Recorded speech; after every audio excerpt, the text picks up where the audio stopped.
La désignation au sein du peuple Sawa, quel que soit le village, le degré du village, se fait après les obsèques officielles. Parce que le chef, vous voyez souvent, il y a une procession qui se fait. Cette procession symbolise qu'on est en train de rechercher le chef.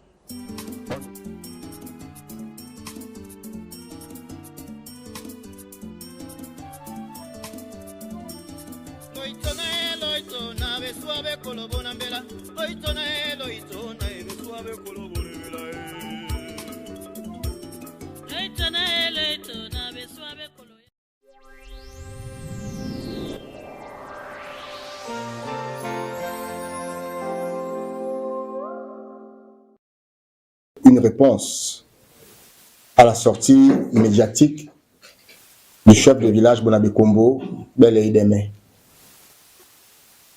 Comme vous le savez tous, je ne sais pas s'il faut l'appeler Sa Majesté, Monsieur Bel Deme, chef du village de Bonabekombo, a fait une sortie médiatique récente et dont le contenu prouve amplement deux choses. Premièrement, il ignore complètement le fonctionnement des institutions de Bonadika, des institutions de Bonileke et du canton Bonambela. Il ignore également la tradition chez les Douala, tout simplement. Deuxièmement, il se démène comme un beau diable en débitant des mensonges et des grossièretés pour retourner l'ascenseur à celui qui l'a fait chef, en lieu et place de son neveu, en soutenant le fils de ce dernier dans sa tentative de hold-up sur le trône de Bonambela. Premièrement, sur l'ignorance du fonctionnement de la famille Bonadika, de Bonileke, de Bonambela et de la tradition Douala tout court. M. Bel Deme, dans sa sortie médiatique, parle du testament de Di Kampondo, écrit depuis son exil à Campo. La famille régnante Bonadika voudrait lui dire qu'il n'est écrit dans aucune partie de ce document que la chefferie devrait appartenir au sous-foyer Ndongwadine.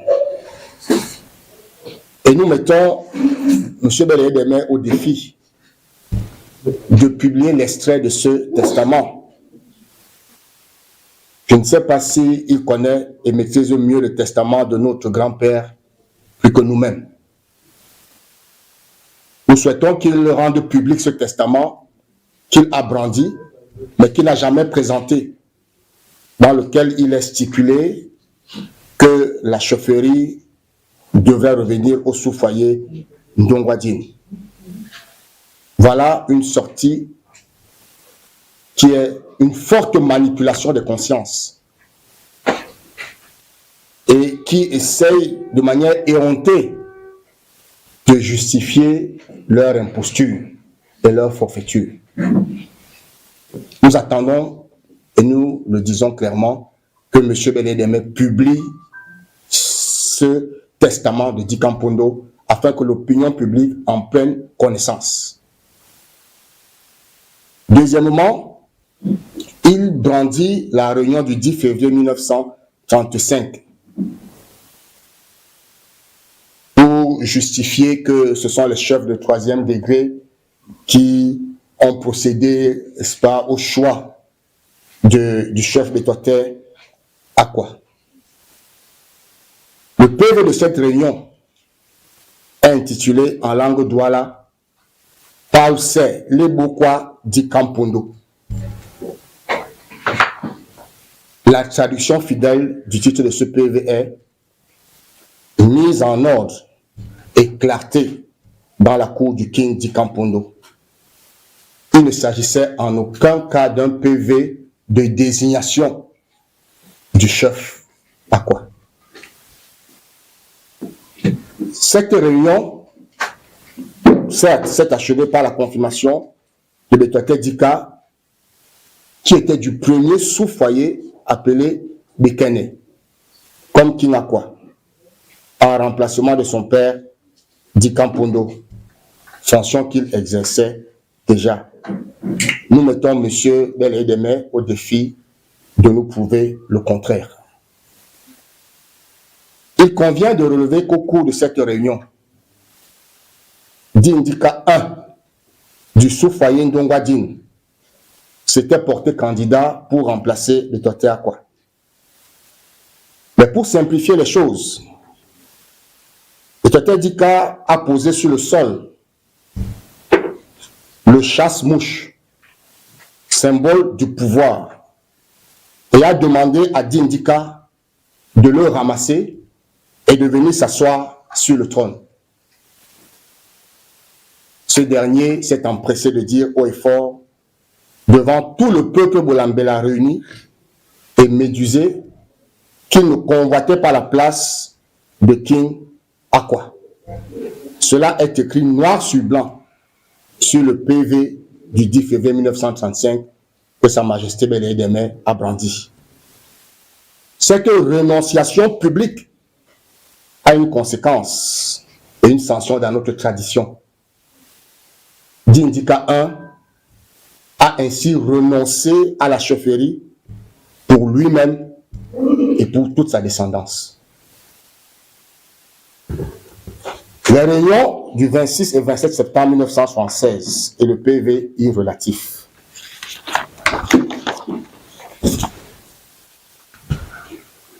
Une fois de plus, M. Bel-Edeme veut manipuler les consciences en exprimant des contre-vérités par rapport à ce PV.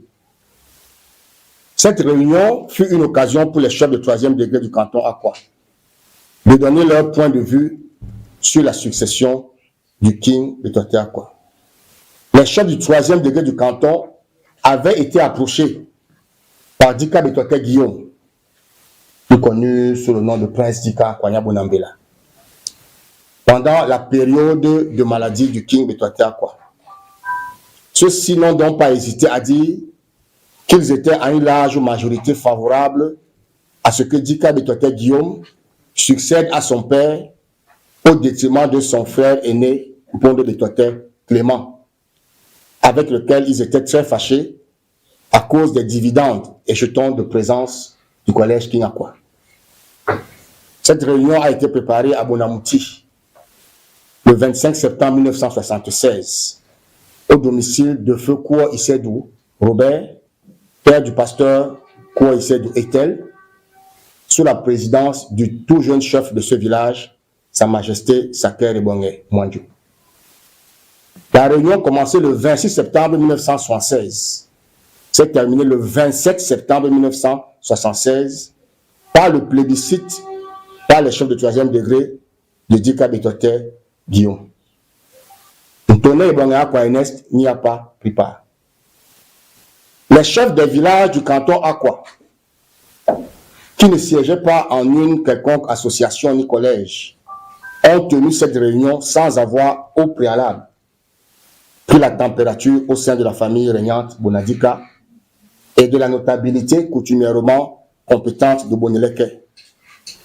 Ces deux entités, sous la houlette de feu Dika Stein et de l'élite Ned Collins, leur ont opposé une cinglante fin de non-recevoir, en écartant tout simplement les deux fils du King Betote Akwa de la course pour la succession. Pourquoi nous relevons ce fait? Pour montrer la prééminence et la suprématie de la famille Bonadika et de la notabilité Boneleke dans le choix du chef supérieur des Akwa. Voilà un précédent historique où des chefs de 3e degré se sont réunis, pensant devoir adouber un fils Bonadika et venant avec l'intention de l'imposer à la famille Bonadika. Et à cette époque-là, les Boneleke et les Bonadika les ont envoyés balader. Et évidemment, Saint-Tonnet Ebonge Akwa Ernest, qui a été élu chef supérieur du canton à quoi, malgré le choix qui avait été, entre guillemets, fait par les chefs de 3e degré. C'est pour dire en réalité que les chefs de 3e degré n'ont absolument aucune part dans la désignation du choix du chef supérieur du canton à quoi. Cela peut ne pas leur plaire, mais la vérité c'est ça. Leur rôle se limite à prendre acte et à entériner le choix qui est fait par la famille régnante et par la notabilité Bonieleke. C'est tout. Et il faudrait que, et M. Bérédemé le sait très bien, mais il essaye de manipuler en brandissant des procès-verbaux qui, en réalité, dans le fond et le contenu, ne jouent pas en sa faveur. Et nous voulons une fois de plus que s'il veut vraiment jouer de la transparence, que ce PV également, qu'il le rende public. Et la supercherie sera très vite démasquée. La coutume et la tradition en la matière. Il parle de la coutume. Il parle d'être un initié. Il convient de rappeler que la coutume veut que, lors des obsèques du King Akwa, le porte-parole des chefs de village, 3e degré, interpelle la famille régnante et la notabilité de Bonieleke avec les termes suivants. Bonadika et Bonieleke, présentez-nous le nouveau King Akwa avant la 2e neuvaine. Voilà ce qui ouvre la voie au processus de succession lors des obsèques. De façon solennelle, il est demandé à la famille Bonadika et à la notabilité Bonieleke de présenter le nouveau King Akwa avant la 2e neuvaine. Ça, c'est ce que notre tradition prévoit. Nulle part, il est demandé à la chefferie de 3e degré, au chef de village, de se mêler de la désignation de ce chef. M. Bérédemé parle d'un document de 1995. Il est archi faux que Sa Majesté Bérédemé affirme sans sourciller qu'il prescrivait un collège électoral composé de chefs de 3e degré pour la désignation d'un chef de 1er degré. Leur Majesté René Douala Mangabel, Ernest Doné Bongakwa, ne pouvaient accréditer une telle hérésie contraire à l'usage en la matière dans leur canton. Il faut marteler avec force que le tout récent King Bell, Sa Majesté Ebungu Douala Manga, n'a pas été choisi par les chefs de 3e degré de son canton. Le King Daido actuel, président en exercice du Ngondo, lui non plus, n'a pas été choisi ni confirmé par les chefs de 3e degré de son canton. Le tout récent jeune chef du canton Bakoko n'a pas été désigné et choisi par les chefs de 3e degré. À chaque fois, il s'agissait de désignation au sein de la famille régnante et de l'adoubement par la notabilité du village régnant. Pourquoi voudrait-on faire autre chose quand il s'agit du village Bonieleke? Le processus de 1997-1998, lors de la désignation du feu d'Indika Akwatoua.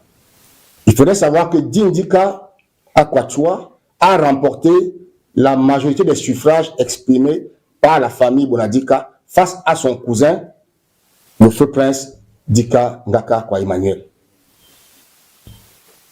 Par la suite, il a été adoubé par 8 notables sur les 11 que compte le village Bonieleke. Les éminences grises qui soutenaient Dika Ngaka ont tenté d'influencer la décision des notables compétents de Bonieleke. Ils avaient également instrumentalisé les chefs de 3e degré en leur faisant signer une lettre dans laquelle ils s'autoproclamaient notables de la chefferie supérieure. Ce mensonge grossier n'a pas eu d'effet. Et l'administration leur a clairement signifié que l'on ne peut pas être à la fois chef et notable. Je voudrais que nous puissions très bien retenir ce principe. On ne peut pas être à la fois chef et notable. Et le décret de 77 parle de la notabilité coutumièrement compétente. On ne peut donc pas être chef de 3e degré et dire qu'on est la notabilité coutumièrement compétente pour venir adouber le chef qui est présenté par la famille. Les 13 chefs qui se sont prêtés à cette farce ont succombé. Donc, il s'agit des chefs qui ont essayé de soutenir Dikangaka, ont succombé face à 5 chefs qui ont défendu notre coutume avec dignité. Il faudrait ajouter que M. Beleye-Deme dit que le chef doit être d'abord choisi au sein du sous-foyer Ndongwadine avant d'être présenté à la famille Bonadika. Mais il faudrait savoir que Dindika Kwatwa n'a jamais été présenté par le sous-foyer Ndongwadine lorsqu'il posait sa candidature à la chefferie. Ernest Ebongakwa n'a pas été présenté par le sous-foyer Mouta Peña lorsqu'il était élu chef supérieur des Akwa. Donc il s'agit une fois de plus de tronquer l'histoire et de dire des grossièretés tout simplement pour essayer de légitimer une fois de plus l'imposture qui est en marche ou qui veut être en marche. Ensuite, il va jusqu'à dire que le fils du pasteur Dikambale aurait, lors des consultations à la salle des fêtes, déclaré devant le Bonadika que c'est le foyer Ndongwadine, c'est au foyer Ndongwadine que revient la succession et personne n'a dit mot. Ce qui veut dire que tous ceux qui étaient là ont reconnu que ce que le fils d'Ikambale disait était vrai. C'est encore une fois de plus un mensonge. Parce que lorsque le fils d'Ikambale a fait sa déclaration, ceux qui étaient là ont essayé tout de suite de le reprendre pour établir la vérité. Je parle sous le contrôle de Maître Dikan Sangakwa qui était là. Je parle sous le contrôle de France Dika, premier notable, qui était là.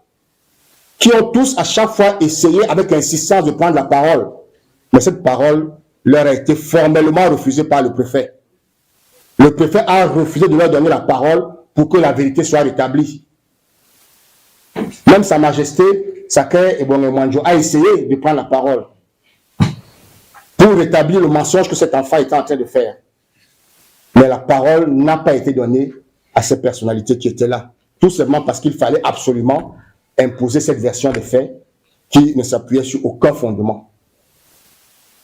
Ensuite, M. Beleye-Deme voulait nous faire croire qu'il suffit que 2 notables puissent adouber le chef pour que cela devienne effectivement, n'est-ce pas, que cela engage tous les autres 9 notables du village de Bonileke. Donc les autres 9 ne sont que des faits valoir, ne sont que des supplétifs, pour que dès que 2, curieusement, qui sont les notables qui ont rallié à leur cause, c'est eux qui subitement sont ceux qui ont toute la légitimité et tout le prestige nécessaire, toute l'autorité nécessaire pour choisir, n'est-ce pas, le chef, peu importe le choix, n'est-ce pas, des 9 autres. Non, la vérité c'est que 9 notables aujourd'hui de Bonileke sur 11 ont choisi Jean-Pascal Ngandou Ebongakwa. Et peu importe ce que M. Sakay et M. Beleye-Deme essayent de vouloir faire passer auprès de l'opinion.